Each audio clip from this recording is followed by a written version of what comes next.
C'est un réel plaisir pour moi de vous retrouver aujourd'hui encore dans la conférence virtuelle de la Pireté.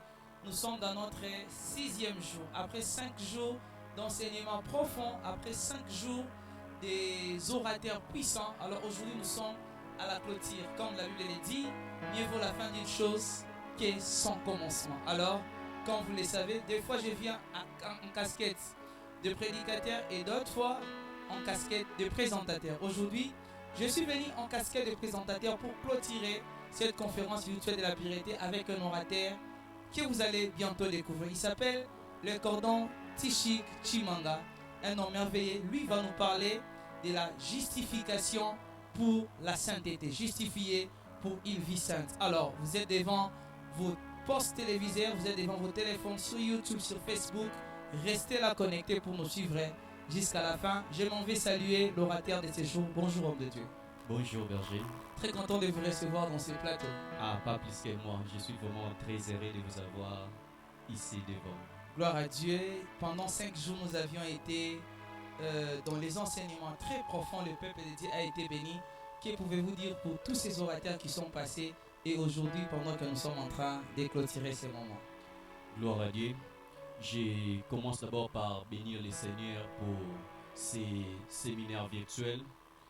Il lui a plu de nous conduire selon ses bontés et il a placé en vous, berger, ce sentiment-là de mener cette conférence de pureté où nous devons enseigner les peuples de Dieu, nous devons les apprendre, parler de la sanctification, parler de la pureté.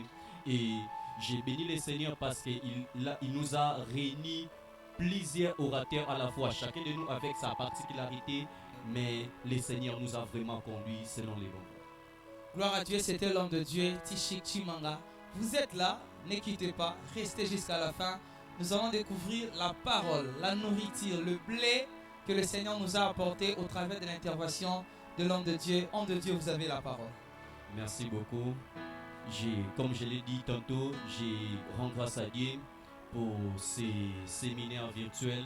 Je rends aussi grâce à Dieu pour cette plateforme d'univers d'inspiration qui nous réunit une fois de plus et aussi pour votre invitation berger.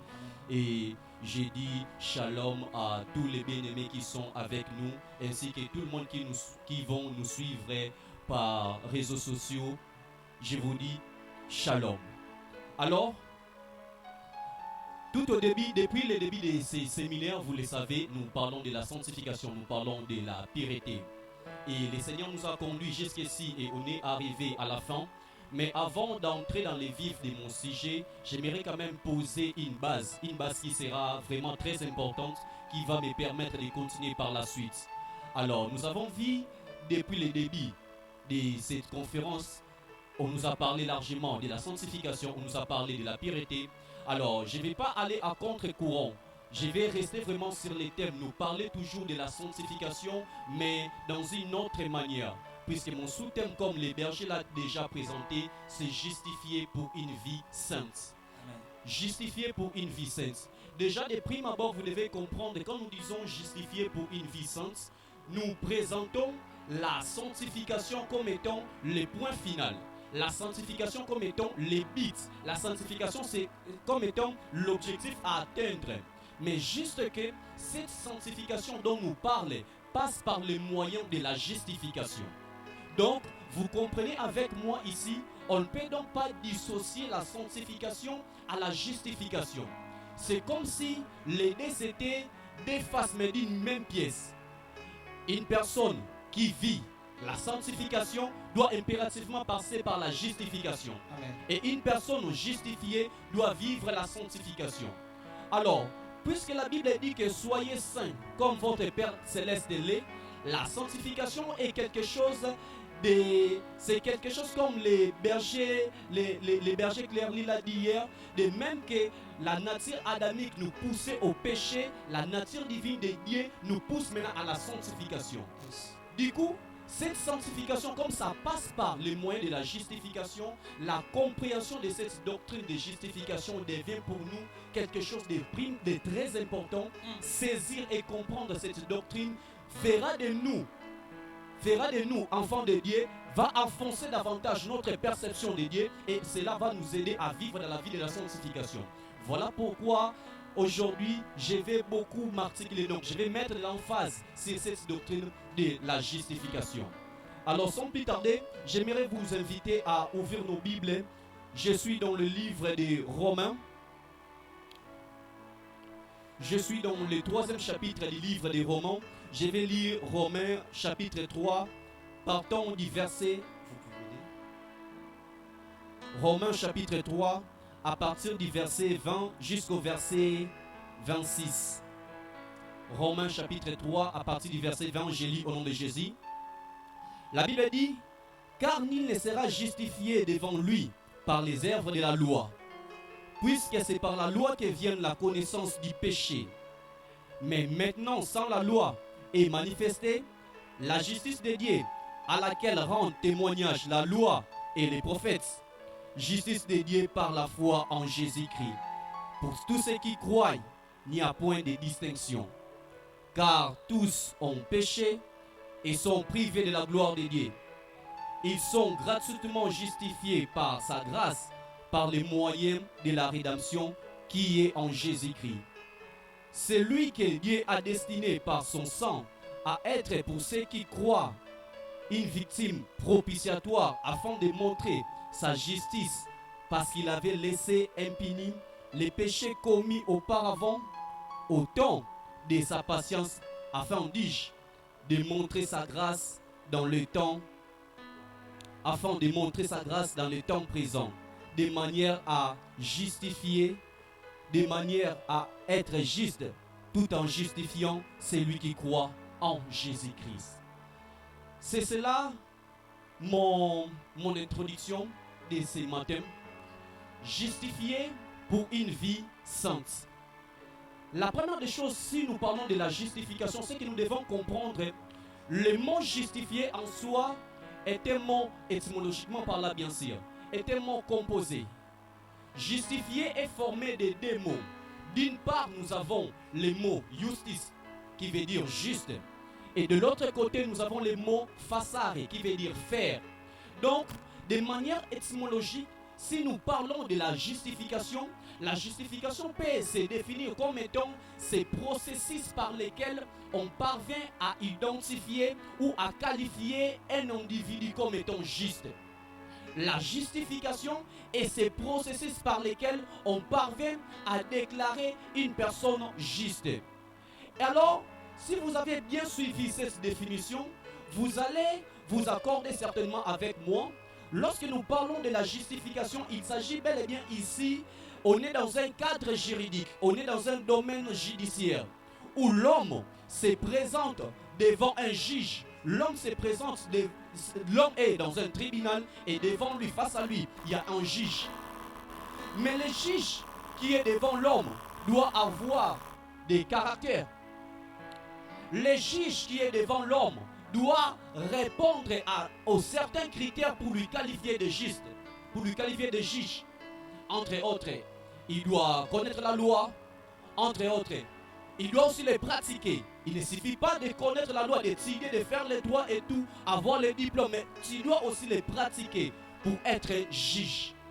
Mais ainsi, le juge qui est devant moi, et moi qui me présente, moi qui suis devant le tribunal, l'homme qui est devant le tribunal a parfois, berger, des manières d'y répondre. Je pourrais me présenter devant le tribunal, je me dis tout simplement, je vais plaider coupable. Coupable, c'est, lorsque nous plaidons coupable, c'est en reconnaissance des causes, en reconnaissance de ceux qui sont portés sur notre charge. Alors je me dis que non, je suis coupable. Coupable d'avoir fait ceci, d'avoir fait cela. On vous accuse, berger, que vous avez roulé à une vitesse excessive, par exemple. Et le juge vous appelle, vous vous présentez devant le tribunal, le juge vous dit, reconnaissez-vous ceux qui sont portés sur votre charge. Et là, l'homme qui se présente se dit, oui, je reconnais. Et plaide coupable. Plaide coupable. Là, c'est la première fois. La deuxième fois, c'est que l'homme qui est devant nous, l'homme qui est devant le tribunal, excusez-moi, ne reconnaît tout simplement pas les faits qui sont portés contre lui. Il se dit probablement que j'avais plein droit de réagir de cette manière. C'est vrai que j'ai roulé à une vitesse, par exemple, dépassant la normale, mais j'avais le droit de rouler ainsi. Voilà mes raisons. Et l'homme qui se présente là, qui plaide non coupable, vous allez remarquer avec moi, lui aussi, quant à lui, essaiera de trouver des contre-arguments à balancer. Il essaiera de trouver des preuves pour montrer son innocence, montrer qu'il est innocent, montrer qu'il est juste, montrer qu'il n'a rien fait. C'est cela la justification. Mais, ça c'est la justice selon les hommes. La justice de Dieu, les choses ne marchent pas de cette manière. Bien-aimés dans le Seigneur, laissez-moi vous dire, si Dieu est juste, ce n'est pas parce que Dieu a étudié la loi. Non, c'est Dieu qui a établi la loi. Amen. Si Dieu est juste, ce n'est pas parce qu'il pratique quoi que ce soit. Non, la justice de Dieu découle de sa nature, découle de la personne, de l'être qu'il est. Dieu est juste par nature. Et la Bible nous dit qu'il est juste, il est saint, il est parfait. Il est irréprochable. Si la justice des hommes peut avoir, si la justice des hommes peut avoir parfois d'autres regrets, si la justice des hommes peut être corrompue, mais la justice de Dieu est irréprochable parce que le juste qui est devant nous est un juste saint et un juste parfait. Cela signifie que moi qui me présente devant ce juste, puisqu'il est infaillible, il est inhérent, ce Dieu-là ne peut commettre d'erreur. Cela veut dire que moi qui me présente dans ce tribunal, je dois d'abord comprendre la première des choses, que l'homme qui est dans le tribunal du Seigneur, l'homme est coupable. Cet homme est coupable. Alors la question qui doit remonter de cette assertion, nous devons nous poser la question, mais si l'homme est coupable, coupable de quoi exactement? Coupable de quoi? Puisqu'il n'y a jamais eu de justice sans préalablement la loi. Il n'y a jamais eu de condamnation sans flagrance à la loi. Alors nous devons nous questionner. Qu'est-ce que l'homme a fait pour être déclaré coupable? Et quelle est donc la sentence qui doit peser sur lui? Quelle est donc la condamnation qui pèse sur l'homme?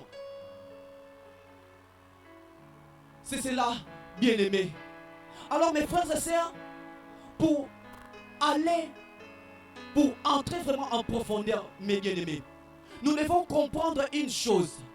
Puisque nous parlons de la sanctification, nous parlons de la pureté, nous parlons de la vie menée, la sanctification, c'est ce fait-là de refléter l'image de Dieu en nous. Et ces reflets de l'image de Dieu en nous, la première des choses que si nous devons vivre cette vie de piété, vivre cette vie de communion avec Dieu, nous devons d'abord comprendre une chose, que l'homme qui vit désormais en communion avec Dieu, cet homme au départ était un pécheur. La compréhension de cette doctrine du péché, la compréhension de ce que l'homme a fait pour se retrouver dans ce tribunal du Christ, pour se retrouver dans ce tribunal du Seigneur, nous permettra de comprendre, puisque la Bible déclare que tous ont péché et sont privés de la gloire de Dieu. Amen. Tous ont péché et sont privés de la gloire de Dieu. Alors, pour ces faits, revoyons un peu, jetons un coup d'œil. C'est ce que nous dit la Bible dans le livre de Genèse. Je suis là dans le livre de Genèse, le 2e chapitre. Je vais lire Genèse chapitre 2 à partir du verset 16. Je vais lire les versets 16 et 17. La Bible dit ceci. L'Éternel Dieu donnant cet ordre à l'homme. Tu pourras manger de tous les arbres du jardin, mais tu ne mangeras pas l'arbre de la connaissance du bien et du mal, car le jour où tu en mangeras, tu mourras. Et voilà le commandement que Dieu a établi dans le jardin. Voilà la loi que Dieu a mise. Voilà ce que Dieu a placé. Puisque la justice est faite pour être obéie. La justice est faite pour nous mener vers la droiture. Et la droiture de Dieu pour que l'homme puisse être droit devant le Seigneur. Voilà ce que Dieu a mis dans le jardin. Mais nous allons vite nous rendre compte dans le chapitre 3, partons du premier verset. La Bible déclare que le serpent était le plus rusé de tous les animaux de champ que l'Éternel Dieu avait fait. Il dit à la femme, Dieu a-t-il réellement dit que vous ne mangerez pas de tous les arbres du jardin? Ça, c'est la question du serpent. Souvenez-vous, mes bien-aimés, de ce que Dieu a dit dans le verset 17 du chapitre 2. Il a dit que vous pouvez manger de tous les arbres du jardin, mais quant à l'arbre de la connaissance du bien et du mal, vous n'en mangerez pas. Et arrivé ici dans le chapitre 3e, le serpent, qui est l'image du diable, vient questionner la femme pour lui poser la question. Dieu a-t-il réellement dit que vous ne mangerez pas? Dieu a dit que vous n'allez pas manger. Mais écoutez la réponse de la femme. La femme dit ceci dans le verset 2. La femme répondit au serpent, nous mangeons du fruit des arbres du jardin. Mais quant au fruit de l'arbre qui est au milieu du jardin, Dieu a dit, vous n'en mangerez pas et vous n'y toucherez point, de peur que vous mourrez. Alors bien aimé dans le Seigneur, j'aimerais vous inviter à comprendre ce qui se passe ici, mes bien-aimés. À comprendre, à entrer, à plonger directement dans la compréhension des Écritures. Dieu qui est créateur de toutes choses, Dieu qui a établi l'homme dans le jardin, il lui a donné cette commandation, il lui a recommandé de tout manger, de tout faire, tu es libre de tout accomplir. Mais je t'interdis de manger du fruit de cet arbre, car le jour où toi tu vas manger cela, tu mourras. Mais alors dans les versets, dans le chapitre 3, nous constatons que le diable qui vient questionner la femme, il lui pose la question de savoir, est-ce que Dieu a-t-il réellement dit que vous ne mangerez pas? Dieu a-t-il réellement dit? Mais écoutez alors la réponse de la femme. La femme dit, Dieu nous a dit de tout manger. Mais quant au fruit de cet arbre, Dieu nous a dit de ne pas manger et de ne pas y toucher. Bien-aimés dans le Seigneur, laissez-moi vous dire ceci. Si nous devons comprendre la doctrine du péché, puisque c'est en cela découle notre salut, puisque c'est la compréhension de cette doctrine, si nous ne comprenons pas quelle est la mauvaise nouvelle, nous aurons du mal à comprendre quel est donc le salut dont Christ nous apporte. Ici, nous voyons clairement, Dieu interdit à l'homme de manger. Mais la femme que Dieu a placée à côté de l'homme, à côté d'Adam, vient et dit au serpent, non, Dieu a dit, vous n'en mangerez pas et vous ne toucherez point. Vous ne toucherez point à cet arbre. Okay. Déjà là, nous comprenons une chose. Dieu, là où Dieu a dit que vous ne mangerez point, la femme, bergère avec toutes les bonnes intentions du monde, vient ajouter quelque chose dans ce que Dieu n'avait pas dit. Vient compléter quelque chose. Et cela trahit directement la nature perfectionniste de Dieu. Comme quoi, ce que Dieu avait dit n'était pas complète. Ce que Dieu avait dit ne suffisait pas. Pour mettre réellement de la phase, pour réellement articuler cela correctement, je dois aussi ajouter ceci. Mais le problème c'est que lorsque nous ajoutons quelque chose, donc nous perdons directement cette perception. Nous perdons directement la capacité à percevoir et à comprendre, à retenir fermement ce que le Seigneur nous avait dit. Dieu avait dit que vous ne mangerez pas, car le jour où vous en mangez, vous mourrez. Et la femme à qui le serpent pose cette question ajoute quelque chose là où Dieu n'avait pas dit. Et lorsque nous ajoutons quelque chose, lorsque nous complétons quelque chose dans ce que Dieu avait déjà placé, nous perdons cette perspicacité de comprendre et de maintenir son commandement. Nous le perdons. Et la femme commence à dire, de peur que nous mourrons. Non! Dieu n'avait pas dit que vous allez, comme si la femme commence maintenant à atténuer les conséquences de leurs actes. Les conséquences de ce qu'ils vont faire. De peur que nous mourrons. Cela signifie on peut ou ne pas mourir. Là où Dieu avait dit que vous allez mourir à coup sûr, la femme dit non. Il se pourrait qu'on meure si on touche à cela, si on fait ceci. Et le diable, vous allez le comprendre par la suite. Pour maintenant articuler, placer maintenant sur cette femme, placer maintenant sur l'homme ses propos, placer maintenant sur l'homme sa théologie, placer maintenant sur l'homme sa doctrine. Il nous dit non, vous ne mourrez point. Au final, nous nous retrouvons avec 3 propositions différentes. Dieu affirme d'un côté, la femme s'y pose au milieu, et de l'autre côté, le diable désaffirme. Maintenant, entre Dieu et le diable, il doit avoir un menteur. Il doit avoir l'un d'entre eux qui est en train de mentir.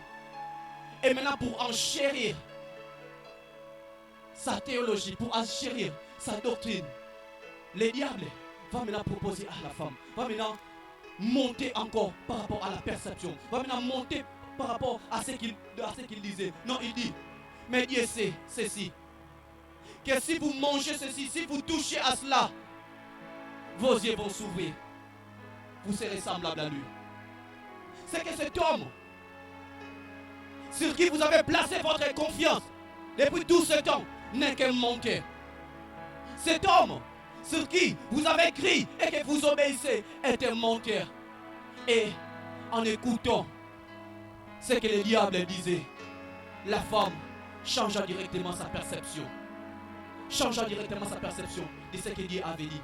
Ce qui autrefois était défendu, ce qui autrefois était l'image de la mort, ce qui présentait, ce qui incarnait la mort, devient maintenant objet de plaisir.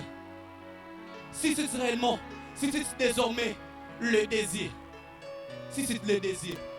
Et à cela, nous comprenons que Dieu qui va descendre le soir, voyant que l'homme a désobéi à ses commandements, le cœur de Dieu est abattu. Dieu est désir. Mais puisque ce Dieu-là est amour, mais il est aussi juste. La Bible déclare qu'il ne prend pas le péché des uns, il ne laisse pas l'impunité des uns. Il ne considère pas les péchés des uns pour les autres. Et il ne laisse pas l'impunir les péchés. Il va prendre cet homme, puisqu'il a péché, cet homme devrait être chassé de la présence de l'Éternel. L'homme qui autrefois côtoyait le Seigneur devient ennemi de Dieu. L'homme a choisi le camp du diable. L'homme a choisi de se tourner vers autre chose. Bien-aimés dans le Seigneur, n'est-ce pas ce que nous vivons aujourd'hui? Laissez-moi vous dire, mes bien-aimés, mes frères et sœurs, si aujourd'hui la vie de la sanctification devient quelque chose de difficile, vivre dans la pureté, la difficulté que nous éprouvons dans la marche chrétienne, cette difficulté remonte d'abord par la compréhension de la personne de Dieu. La compréhension de la personne de Dieu. Bien-aimés dans le Seigneur, laissez-moi vous dire que la crise que nous traversons aujourd'hui n'est pas d'abord une crise liée à la prière, par exemple. Chaque jour, nous voyons, partez un peu à la montagne, partez partout où vous connaissez, je ne vais pas citer les noms. Vous verrez des gens prier 7 jours sur 7. 24 heures sur 24. Mais après avoir prié, après avoir passé ce temps-là, en descendant, nous retournons encore dans cette vie de péché. Nous sommes incapables de vivre dans la vie de la sanctification. Pourquoi? Parce que les véritables problèmes, la crise que nous traversons premièrement, mes bien-aimés, dans la marche chrétienne, c'est d'abord une crise théologique. Une crise théologique. Oh, mes bien-aimés, je ne suis pas en train de parler, je ne dis pas, ou je ne parle pas de la théologie où les gens sont partis étudier avec des diplômes de doctorat, tout ça. Non, mais je parle de la théologie comme étant la doctrine de Dieu. Qu'est-ce que Dieu dit au sujet de lui-même? Puisque ce Dieu-là, il n'y a pas moyen de lui comprendre en dehors de la parole dont lui-même il a placé. Amen. Et ici, nous voyons clairement qu'il avait dit à la femme de ne pas y manger. Il a dit à l'homme de ne pas y manger. Mais puisque la femme voulait ajouter quelque chose, c'est comme si la parole de Dieu manquait une certaine saveur et que lui voulait maintenant en rajouter. Au final, il finit par perdre même cette perspicacité. Il finit même par perdre cette conception. Oh, j'aime ce que les psalmistes disent dans les psaumes 119. La Bible déclare que je sers ta parole dans mon cœur afin de ne pas pécher contre toi.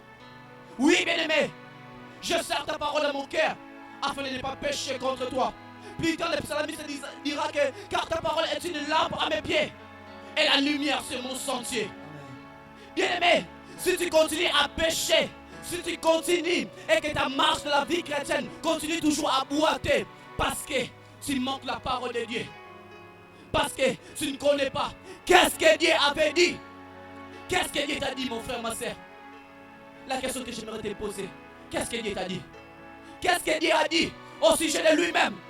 Qu'est-ce que Dieu a dit pour la marche? Comment est-ce que tu dois marcher avec lui? Qu'est-ce que Dieu a dit? Qu'est-ce que Dieu a dit? Bien-aimé dans le Seigneur. Et aujourd'hui, il n'est pas étonnant de voir dans ce monde post-moderniste, de voir avec le pluralisme qui sévit, où il n'y a plus de vérité absolue. On essaye de mettre de côté, disant, même la Bible n'est plus la parole de Dieu. La Bible, ça ne nous suffit plus pour connaître la personne de Dieu. Voilà comment est-ce que le diable est en train de plonger et d'y mettre même la confusion au sein des enfants de Dieu. Mais bien aimé, ça c'était juste pour vous faire comprendre comment est-ce que l'homme est tombé. Qu'est-ce qui a fait à ce que cet homme puisse se rendre dans ce tribunal.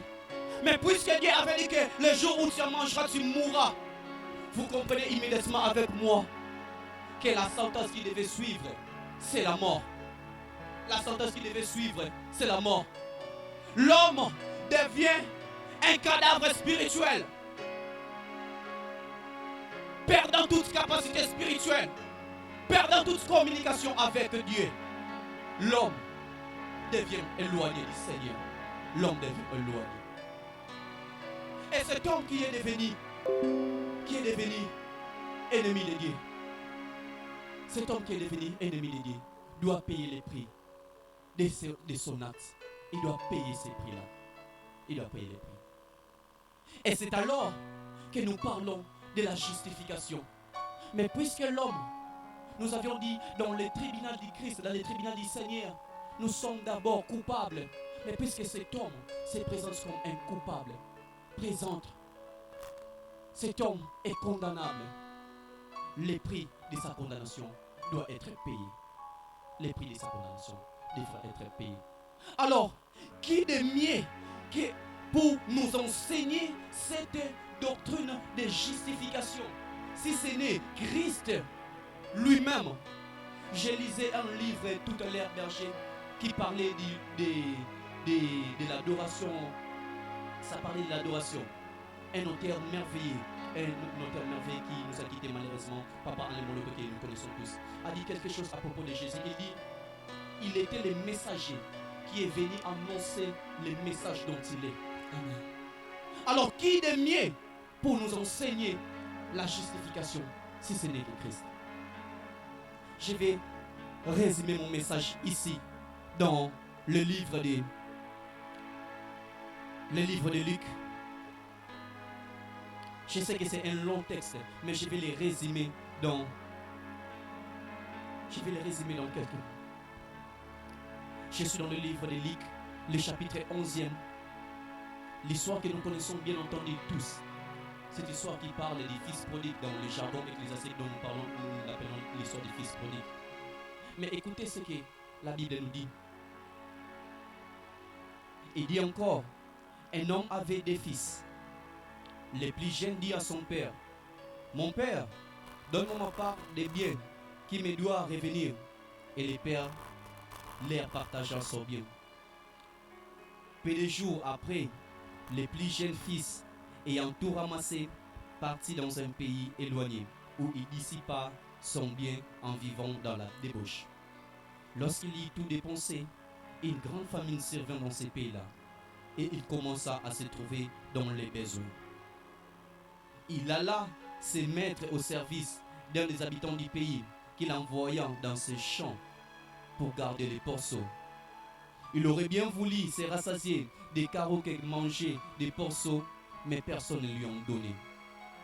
Étant rentré en lui-même, il s'est dit, combien de mercenaires chez mon père ont du pain en abondance, et moi ici je meurs de faim.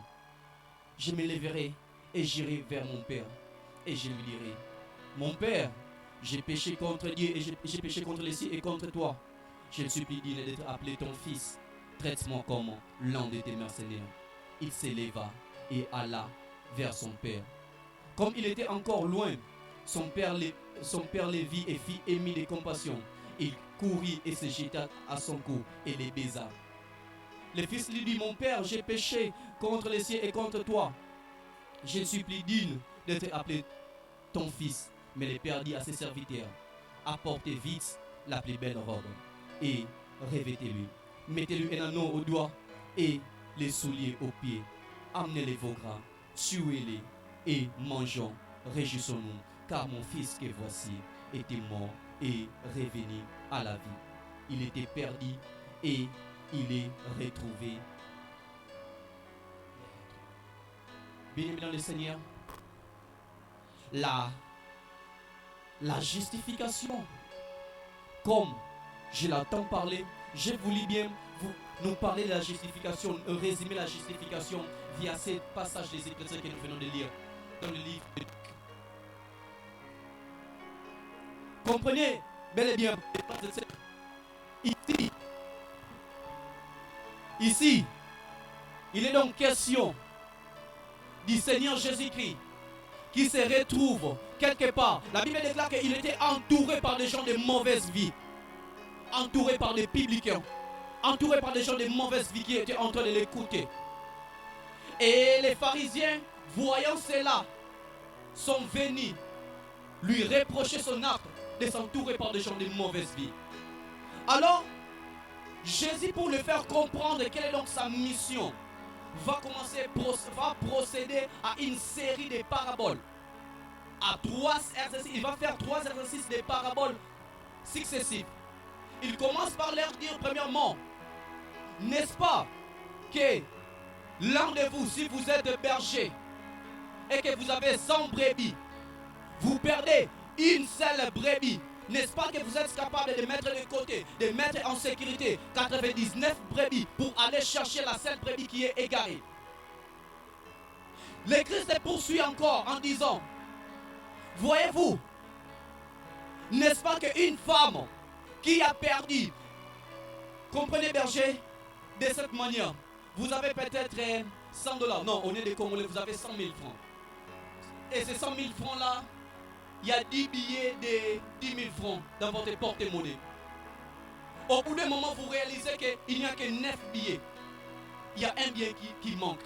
N'est-ce pas que nous sommes capables de faire sortir tout ce qui se trouve dans notre porte-monnaie, de jeter complètement tout ce qui se trouve pour chercher les 5 billets qui manquent? Et Jésus est en train de les faire comprendre cela. Et il va chuter dans cette parabole du fils prodigue, en donnant cet exemple en disant, un père avait des fils. Quelqu'un qui a des fils, vous comprenez automatiquement avec moi, il doit avoir les nés et les cadets. Mais curieusement, ce jour-là, la Bible déclare que les plus jeunes, quand la Bible dit les plus jeunes, on suppose que les plus jeunes entre les deux, c'est les moins matures. On suppose que c'est les moins expérimentés. On suppose que entre ces deux messieurs, entre ces deux fils, c'est l'aîné qui a vu le père peut-être agir. Le cadet est né. Il a juste trouvé le père avec toutes ses richesses, avec tout ce que lui il a trouvé. Comme les Français aiment bien le dire, il est né avec une cuillère d'argent en or. Une cuillère en argent en or. Mais on se rend compte que c'est lui-ci qui manque d'expérience. C'est lui-ci qui vient à peine de voir le jour. C'est lui-là qui cherche sa liberté. Il cherche à se détacher du Père. Il cherche à se détacher du Père. Et la Bible déclare que il a demandé au Père sa part d'héritage. Il a demandé au Père sa part d'héritage en disant, Père, donne-moi ce qui me revient de toi. Et le Père fit le partage. Après, la Bible déclare que ce fils est allé très loin dans un pays lointain, loin de son père. Ce fils ici, nous comprenons automatiquement, il était déjà animé d'un sentiment de liberté. Parce que aussi longtemps qu'il restait attaché au père, le père était en train de lui dire quoi faire, avec qui traîner, quelle est rentrée, comment agir. Pour ta santé, fais ceci, fais cela. Et ses fils, révoltés par ses désirs de vivre sa vie, de vivre son épanouissement, la Bible déclare, il demanda son indépendance. Et le père en fit ainsi. Ses fils ayant pris sa part d'héritage, il est écrit qu'il vendit tous ses biens. Il vendit tous ses biens. Après avoir vendu cela, il alla dans un pays très lointain où il mena sa vie de la manière dont il voulait. Bien aimé dans le Seigneur. Aujourd'hui, le monde nous dit que tu dois mener ta vie de la manière dont tu le souhaites. Oh, nous avons vu récemment avec le berger David qui nous a dit que notre vie ne nous appartient pas. Notre vie ne nous appartient pas. Nous sommes donc ces dons qui doivent vivre tout en reflétant l'image de Dieu. Et la Bible déclare que vous êtes la lumière du monde. Vous êtes la lumière du monde. Mais ce fils qui est parti dans un pays très lointain, la Bible déclare qu'il mena sa vie de la manière dont il souhaitait. Vivons dans la débauche. Vivons de la manière dont il... Alors, j'aimerais juste donner quelques vérités concernant ces passages dont nous venons de lire. La première des choses que nous avons, je vais dire ceci. Ces fils ici, après avoir tout vendu, après avoir mangé, après avoir dépensé tout ce dont il a reçu auprès du Père, la Bible déclare qu'au bout d'un temps, une grande famine arriva à ces pays-là. Et ces fils commença à manquer même de paix. La première chose que j'aimerais vous dire, mes frères et sœurs, vous qui me suivez, c'est dont on a reçu entre les mains du Seigneur, on ne peut les concevoir sans lui. Ça, c'est la première vérité. C'est qu'on a reçu entre les mains du Père, on ne peut les concevoir sans lui. Il est à la fois la source d'où nous venons puiser et en même temps la réserve qui nous permet de les concevoir, qui nous permet de les contenir. Ce fils ici, qui a ramassé la moitié de la fortune de son père, une fortune que le père a pris toute une vie pour bâtir, mais en peu de temps, cela s'est volatilisé. En peu de temps, tout était parti. Bien-aimé, ce que le Seigneur t'a donné, tu ne peux les concevoir, tu ne peux les conserver sans lui. Ça, c'est la première vérité. Vous êtes, je ne sais moi, chantre, modérateur. Vous êtes serviteur à l'église. Vous avez reçu quelque chose venant de la part du Seigneur. Vous ne pouvez pas les conserver sans celui. Vous ne pouvez pas les conserver sans celui. Sans celui-là. Impossible. Cet homme qui a ramassé toute une fortune, la moitié d'une fortune, après peu de temps. Mais bien aimé, même la nature doit nous enseigner. N'est-ce pas que n'avons-nous jamais vu un exemple, un réfrigérateur par exemple, qui conserve très bien la fraîcheur, qui sait vraiment comment, qui marche, qui fonctionne à merveille. Mais une fois détaché de sa source d'énergie,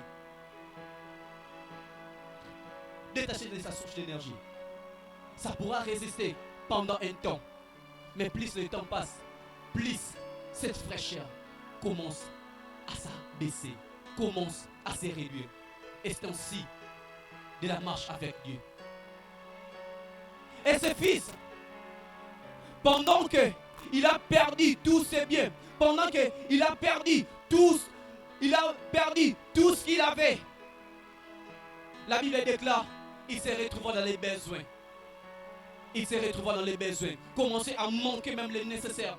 Au point où de vouloir même manger ces dons. Les porcs mangent. Imagine mes bien-aimés dans le Seigneur. Quel plaisir un homme peut avoir à consommer ce que les cochons mangent. Quel plaisir un homme peut avoir à cela. Mais cet homme est arrivé jusqu'à ce point. Et malgré qu'il est arrivé jusqu'à ce point, la Bible déclare même, personne ne lui en donnait. Personne. Bien aimé dans le Seigneur, dans cette conférence de pureté, laissez-moi vous dire, bien aimé, ne donnez jamais, ne prêtez jamais vos oreilles au diable, s'il vous plaît. Ne prêtez jamais vos oreilles au diable. Parce que c'est que le diable nous présente, tôt ou tard, cela finit toujours par nous porter préjudice. Cela finit toujours par nous porter préjudice. Cet homme s'est retrouvé riche pendant un temps. Et dans peu de temps, il a tout perdu. Parce qu'il était détaché du Père. Et la deuxième des choses que j'aimerais te dire, bien-aimé, c'est que le diable, dès que le diable aura l'occasion, sachez-le, le diable te réduira au plus profond, au niveau le plus bas. Le diable te réduira. Cet enfant qui ne mangeait qu'à table, qui était comparable à un prince, qui parfois n'avait pas besoin de se déplacer, il avait juste besoin de faire un signe et on lui servait. Mais cet enfant commence à perdre même ses capacités, commence à perdre même l'alimentation au point de vouloir même de consommer, c'est que de consommer les mêmes alimentations que les cochons, que les porcs. Cet enfant a perdu toute ses capacités. Et le diable lui a réduit à un niveau très bas. Mais j'aime ce qui suit. La Bible déclare, cet enfant s'est remis à lui-même. Et se posa la question, n'est-ce pas que à la maison de mon père, les ouvriers mangent à leur faim? N'est-ce pas que à la maison de mon père, ils font ce qu'ils veulent? N'est-ce pas que ils sont à l'aise? N'est-ce pas que cet enfant s'est remis à lui-même. Il s'est dit, non, je ne peux pas rester comme ça. Je ne resterai pas comme ça. Je retournerai voir mon père. Et puis je lui dirai que père, je ne suis pas digne d'être considéré comme ton fils.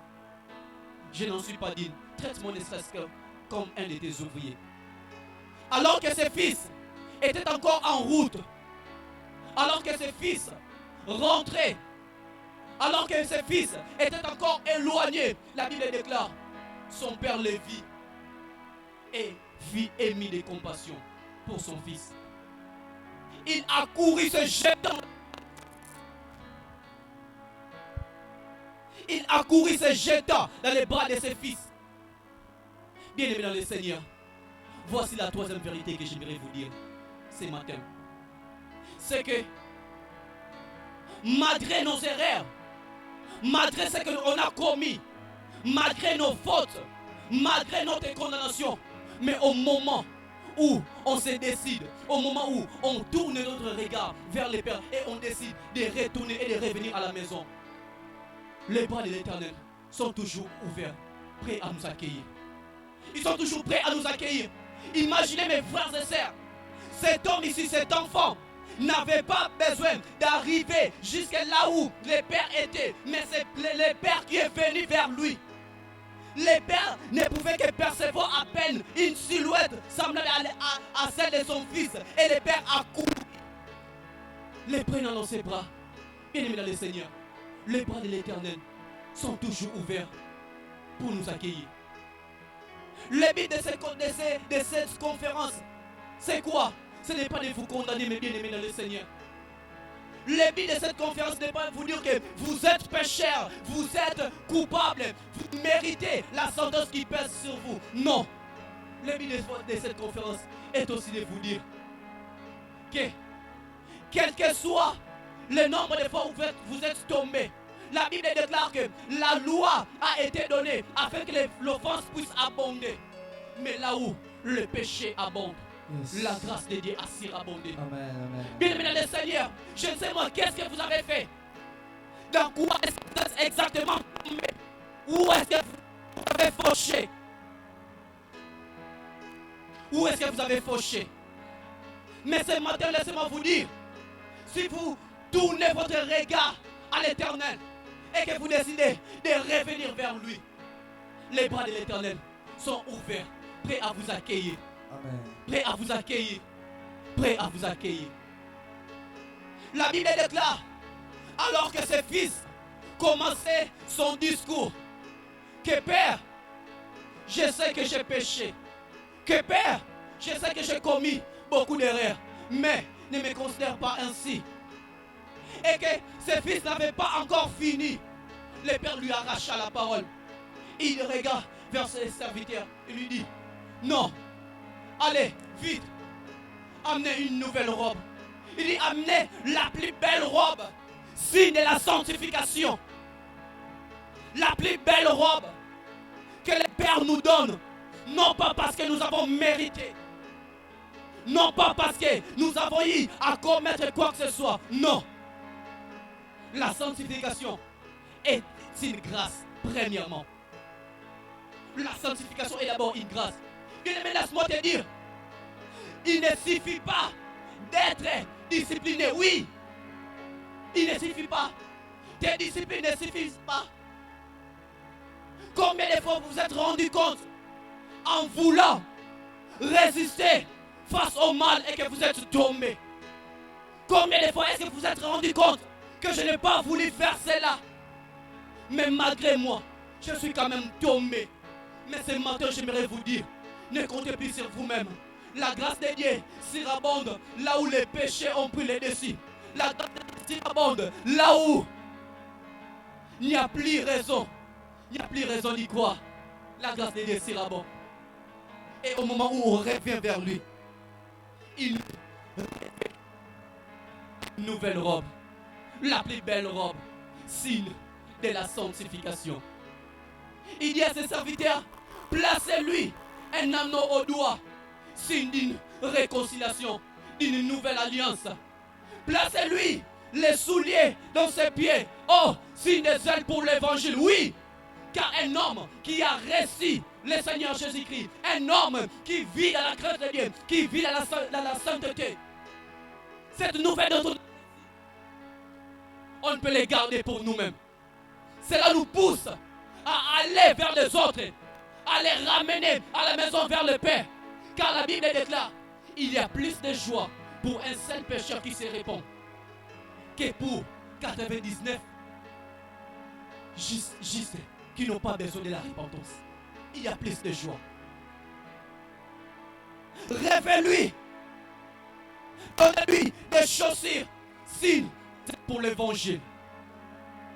Mais j'aime ce qui suit. La Bible déclare, prenez un veau gras. Prenez les veaux gras. Tuez-les. Mangeons. Réjouissons-nous. Car le fils, mon fils que voici, était mort. Et il est revenu à la vie. Bien-aimés dans le Seigneur, laissez-moi vous dire quelque chose de merveilleux sur ces passages. Les pères dont on parle, la Bible dit que les ouvriers de sa maison mangeaient autant qu'ils veulent. Il ne s'agit pas d'un homme pauvre, il s'agit d'un homme ougrement riche. On ne sait pas à combien est-ce qu'on pouvait mesurer la quantité de sa richesse. Non, je ne sais pas. On pouvait peut-être estimer, il possédait peut-être une dizaine de bœufs. Je ne sais pas, mais j'en doute fort. Il en possédait des centaines, des milliers, c'est plus probable. Il possédait combien de boucs, combien de béliers, combien de vaches, combien. Là, je ne sais pas. Mais il en possédait sûrement plusieurs. Mais la Bible déclare, ses pères dit à ses serviteurs, prenez les veaux gras, engraissez et tuez-les.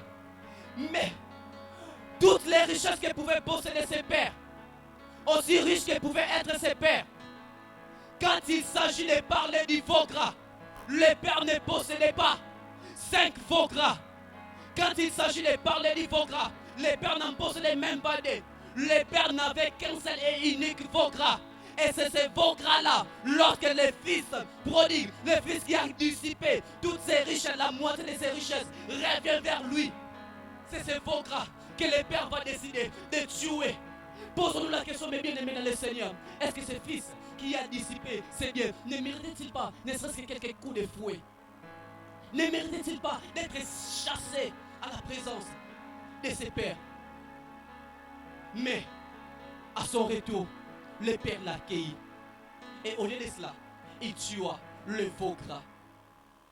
Et mes bien-aimés dans le Seigneur, laissez-moi vous dire que le seul vocal que possède le Père s'appelle Jésus-Christ. La Bible déclare que c'est lui que le Père a destiné à être une victime propitiatoire pour nos péchés. Amen. Alors que nous avons mérité la mort, nous avons mérité cette condamnation. Lui est venu. Et c'est à cela que se résume la justification. C'est à cela que se résume la justification. La justification, mes bien-aimés, ce n'est pas parce que tu as commis des bonnes œuvres. Ce n'est pas parce que tu fais les dons à l'orphelinat que Dieu te regarde comme juste. Non. Dieu te regarde comme juste en regardant les sacrifices à la croix car comme le Seigneur Jésus-Christ. C'est par lui que nous sommes déclarés justes. C'est au sacrifice, au prix qu'il a payé à la croix. Mais bien aimé dans le Seigneur, je suis arrivé à la fin et je finis par ceci. Les premiers chapitres du livre des Romains, dans le verset 16, la Bible nous dit ceci. Car je n'ai point honte de l'évangile. Je n'ai point honte de l'évangile. C'est la puissance de Dieu pour le salut de quiconque croit. Des juifs premièrement. Et ensuite des grecs, c'est-à-dire des non-juifs. Dans le verset 17, l'apôtre poursuit en disant, car en lui, c'est-à-dire en l'évangile, est révélée la justice de Dieu par la foi et pour la foi, selon qu'il est écrit que le juste vivra par la foi. Bien aimé, le message que je viens de vous annoncer ce matin ne se résume que par ce que je vais dire ceci.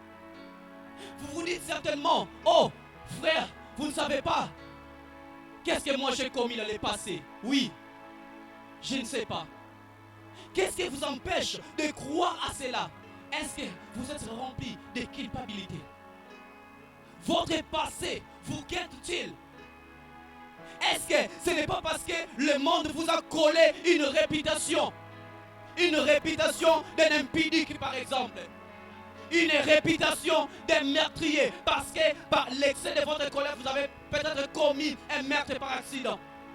Mais est-ce que ce dont vous avez commis dans le passé a des répercussions dans votre vie ici, même dans votre présent? Y a-t-il des répercussions? Mais ce n'est pas ça dont je suis venu vous parler. Mais est-ce que aussi ce n'est pas par hasard, parce que la condamnation du monde vous guette? Même lorsque vous décidez de faire ceci, de faire cela, les gens vous pointent du doigt. Bien aimé, la folie de l'évangile est ce que je vais vous dire maintenant. La Bible déclare que c'est la puissance de Dieu pour le salut de quiconque croit. C'est que vous n'avez rien à faire. La seule chose dont l'Éternel vous demande en ce moment, c'est de croire au message que je vous annonce ce matin. De croire que Christ est mort pour vous. De croire qu'il a pris votre place. De croire qu'il a été une victime propitiatoire. Et que sa mort a servi. Sa mort a servi. Sa mort a servi. Sa mort a servi. Et que c'est par sa mort tout cela a suffi. Bien aimé dans le Seigneur, la Bible nous dit ceci. Mais qui sera les élus de Dieu? C'est Dieu qui justifie. Qui est-ce qui les condamnera? Christ est mort. Oui, encore mieux. Il est ressuscité. Il est assis à la droite du Père, intercédant en notre faveur. Qu'est-ce qui pourrait bien nous séparer de l'amour de Christ? Serait-ce la tribulation, l'angoisse ou la nullité? Bien aimé, qu'est-ce qui pourrait te séparer de lui? Est-ce que c'est la honte de l'étiquette que le monde t'a collée? Tu as commis des avortements par exemple. Tu as versé du sang. Tu as fait ceci, tu as fait cela. Mais la Bible nous dit qu'il n'y a plus de condamnation pour ceux qui sont en Christ. Il n'y a plus de condamnation pour ceux qui sont en Christ. La bonne nouvelle dont je vais vous annoncer ce matin, il est écrit, car dès maintenant, j'ai l'assurance que ni la vie, ni la mort, ni des choses présentes, ni des choses à venir, mes bien-aimés, ni même un ange dans le ciel, ni la hauteur, ni la profondeur, rien, ni personne ne nous séparera de l'amour de Dieu, manifesté par le Seigneur Jésus-Christ. Manifesté par le Seigneur Jésus-Christ. En souffrant pour nous à la croix, il a payé le prix. Il a payé le prix. Bien-aimé dans le Seigneur, la seule chose dont vous annoncez ce matin, c'est de croire à ce message, de croire à l'acte glorieux que le Seigneur Jésus-Christ a accompli à la croix. à l'acte glorieux que le Seigneur Jésus-Christ a accompli à la croix. Et c'est ainsi, rien que par ici, que vous êtes déclarés justes et vous vivrez dans la sanctification. N'essayez pas de lutter contre les péchés qui vous dérangent. N'essayez pas de lutter à ça. N'essayez pas de lutter contre votre passé. Non, mes bien-aimés. Aujourd'hui, je vous dis, prenez tout ce que vous avez comme fardeau, tout ce que vous avez comme charge, mettez-le devant le Seigneur. Et c'est lui qui va s'en en charger. Que le Seigneur vous bénisse. Et acclamer pour la gloire du Seigneur. Waouh, waouh, waouh, waouh, waouh, waouh, waouh, waouh, waouh. Nous bénissons Dieu pour ce 6e jour. Vous aviez senti que l'homme de Dieu a été si doctrinalement correct parce que nous sommes en train d'atterrir. Amen, amen. Que le Seigneur vous bénisse, homme de Dieu, pour cette intervention. Vous nous avez suivis à partir de là où vous êtes. Alors, je ne sais pas, l'homme de Dieu nous a parlé de la justification. Nous sommes justifiés. Comprendre la justification comme le fait d'être déclaré juste par Dieu. Il a dit que la compréhension de cette doctrine de la justification, de ce que Dieu a fait, c'est ce qui revient aussi à comprendre c'est quoi la vie de la sanctification. Il nous a expliqué le péché comme étant l'éloignement à la pensée de Dieu en écoutant une autre voix de Dieu. Et il a atterri pour nous expliquer que malgré que le fils prodigue était parti loin de son père, il a dépensé tout ce qu'il avait, mais en retour de son père l'a réussi et il lui a donné 7 habits et le nouveau sandal afin de lui restaurer. Alors vous nous avez suivis, peut-être que vous êtes partis loin de Dieu. L'homme de Dieu a fini pour nous dire que Dieu ne vous condamne pas parce qu'il y a une œuvre, il y a un veau gras qui a été tué. C'est le Fils unique de Dieu dont le Père a donné à la croix, à la montagne de l'Éternel, il serait pour vie. C'était à cause de notre péché, à cause de notre culpabilité. Je ne sais pas s'il y a des questions, il y a les frères Honoré qui est là. Je ne sais pas s'il y a une question à l'homme de Dieu. On va donner le micro au frère Honoré qui va poser une question pour l'orateur. Oui, merci pour la parole. Je me nomme au nom de frère Honoré. Je suis là de cette cité. Je bénis le Seigneur pour ces moments. Le Seigneur nous a vraiment tellement parlé. Le Seigneur nous a tellement parlé ces moments. Alors, ma question est celle-ci. L'homme de Dieu, j'aimerais savoir, vous avez dit que la sanctification, c'est le fait de refléter l'image de Dieu en nous. Alors, pour nous qui ont réussi Seigneur Jésus-Christ dans nos vies, alors, comment maintenir cette vie saine de la sanctification face aux épreuves qui se présentent du jour au jour? Merci. Amen. Merci. Vraiment, c'est une très bonne question. Les frères a posé cette question en disant que si la sanctification est le reflet de la vie du Seigneur Jésus-Christ en nous, et alors nous qui sommes croyants, nous qui sommes chrétiens, comment rester et demeurer dans la sanctification face aux épreuves? Alors, c'est une très bonne question. Et il faudrait comprendre ici que j'ai parlé de la sanctification comme étant, j'ai dit ceci, que la justification et la sanctification sont des faces d'une même pièce. Donc la justification n'est pas à dissocier à la sanctification. La justification, c'est Christ qui nous justifie et ainsi par son sacrifice, il nous rend saints. Maintenant, comment demeurer dans cette sainteté? En fait, la sanctification en soi, cela est le produit du Saint-Esprit. Le produit du Saint-Esprit. Aujourd'hui, je peux vous donner cet exemple. Si par exemple, on est en saison des mangues, je ne sais pas, non, on est en période d'avocat, je pense. Oui, en ce moment ici, nous savons que tout arbre qui s'appelle avocatier produira des avocats. Vous voyez cela? Tout arbre qui s'appelle avocatier produira des avocats. Maintenant, lorsque nous recevons le Seigneur Jésus-Christ comme Seigneur et Sauveur, la Bible dit ceci, qu'il vous est avantagé que je m'en aille, mais je vous laisserai pas seul comme des orphelins. Je vous enverrai le Saint-Esprit. La Bible dit qu'il est l'Esprit de la vérité et de la sainteté. Et la Bible déclare que lorsqu'il descendra, il convaincra des péchés, de la justice et du jugement. Tu vois, il convaincra du péché, de la justice et du jugement. La conviction des actes que nous posons vient du Saint-Esprit.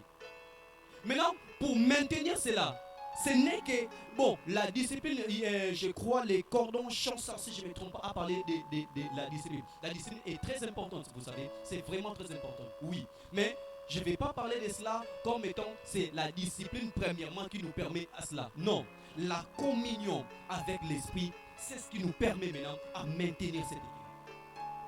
Wow, une réponse excellente. Je pense que Ford aura été satisfait de cette réponse. Pour moi, tout a été clair. Vous êtes bénis de nous suivre partout sur YouTube, sur Facebook, sur Instagram, sur TikTok. Que le Seigneur vous bénisse. C'est ici que nous clôturons la grande conférence virtuelle de la Pireté. Alors, je ne peux jamais clôturer ces moments à l'orateur pour qu'il puisse prier pour nous. Et c'est lui qui va clôturer ce moment avec une prière pour Univers d'Inspiration, pour l'équipe technique qui a été avec nous pendant 6 jours, mais aussi pour toutes les personnes qui nous ont suivis. C'est une occasion pour moi de remercier tous les membres de la City Univers d'Inspiration, de remercier l'église missionnaire au commencement, de remercier notre père, l'apôtre Gambaku, qui est toujours là derrière nous pour nous soutenir, de remercier l'équipe Yada qui a été là, de remercier tous les orateurs et tous les hommes qui ont contribué pour la réalisation de cette conférence. Et au-dessus de toutes choses, de remercier le bon Dieu qui nous avait donné au départ cette grande vision qui a permis sa concrétisation. Et aujourd'hui, nous sommes arrivés à la fin. Nous vous donnons rendez-vous pour prochainement. Je vais donner la parole à l'orateur. Il va prier pour la structure. Il va prier pour ceux qui vont nous suivre.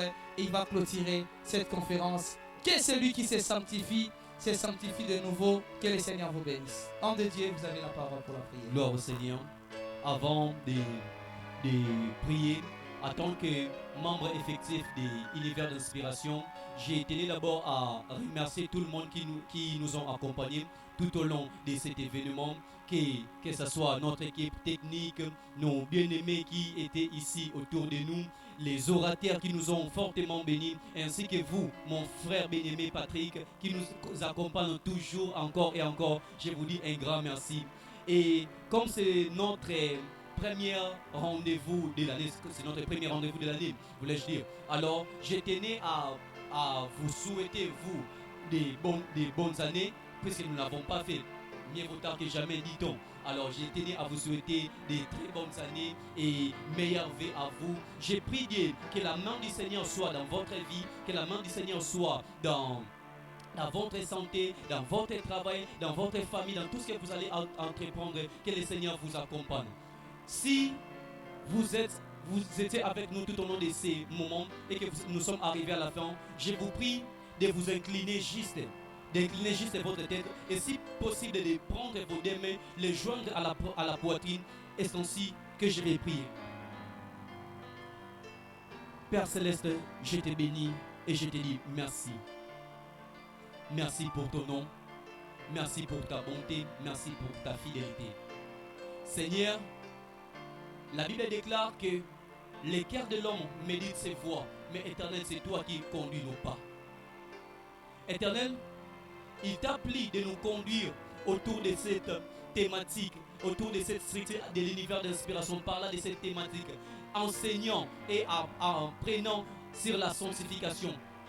Seigneur, la Bible déclare que rien n'arrive au hasard, tu as fait toutes choses pour un but. Et je crois une chose, Seigneur, si tu nous as réunis autour de cette thématique, c'est parce que tu voulais rencontrer une personne. Tu veux rencontrer les pères d'une personne ce matin. Tu veux rencontrer les cœurs d'une dame. Tu veux rencontrer les cœurs d'un monsieur. Ces cœurs remplis par les problèmes de la vie, frustrés par la condamnation des hommes, remplis d'amertume, remplis, Seigneur, par la culpabilité des actes que nous avons eu à commettre dans le passé. Oui, Seigneur, tu voulais rencontrer une personne ce matin. Seigneur, nous te prions. La Bible déclare que j'ai encore d'autres brebis qui ne sont pas dans cette bergerie. Seigneur, je te prie d'ouvrir nos oreilles spirituelles afin d'écouter et de capter ta voix. Car la Bible déclare que mes brebis écoutent ma voix et me suivent. Cher Saint-Esprit de Dieu, toi qui sais comment créer et reproduire la vie du Christ en nous, je te prie d'accompagner mon frère, ma soeur, celui qui a écouté et qui a crié à ce message. Seigneur, c'est toi qui sais comment créer dans les cœurs de l'homme, là où aucune parole humaine ne peut arriver, là où aucune pensée humaine ne peut atteindre, aucune main humaine ne peut pouvoir toucher, Seigneur. C'est toi qui es à mesure de pénétrer et de créer la soif. Cette soif-là ne pointe pas vers autre chose que de toi, Seigneur Jésus-Christ. Seigneur, tu nous as réunis autour de cette thématique parce que je crois que tu veux te choisir une génération au milieu de la foule, au milieu de tout ce qui se passe dans ce monde post-modernisme, au milieu de la dépravation des mœurs, Seigneur. Tu veux te choisir une génération où tu vas te mettre de côté pour ta propre gloire éternelle et des armées. Yahweh, nous te prions que la sanctification, la pureté dont nous venons d'enseigner, Seigneur, tout au long de ces séminaires, que cela ne puisse pas rester au niveau des slogans, que nous puissions vivre ta main puissante dans notre vie, que nous puissions refléter davantage, Seigneur de Tout-Puissant, ta vie en nous, éternel notre Dieu. Seigneur, que nous soyons l'instrument de gloire que tu vas utiliser afin d'attirer les âmes vers toi. Bénis cette structure, bénis le coordonnateur, ainsi que toute l'équipe qui l'accompagne, Seigneur. Car c'est toi qui as commencé cette œuvre et tu la mèneras jusqu'à la fin. Nous te disons merci parce que tu es fidèle. Nous te disons merci parce que tu ne manges jamais. Nous te disons merci, merci, merci, merci, merci pour ta fidélité. Merci pour ton être. Merci pour l'œuvre de la rédemption. Merci, Seigneur, parce qu'on est arrivé à la fin de ces moments. Dans ton Saint-Nom, nous avons ainsi prié. Gloire à toi, Seigneur Jésus-Christ.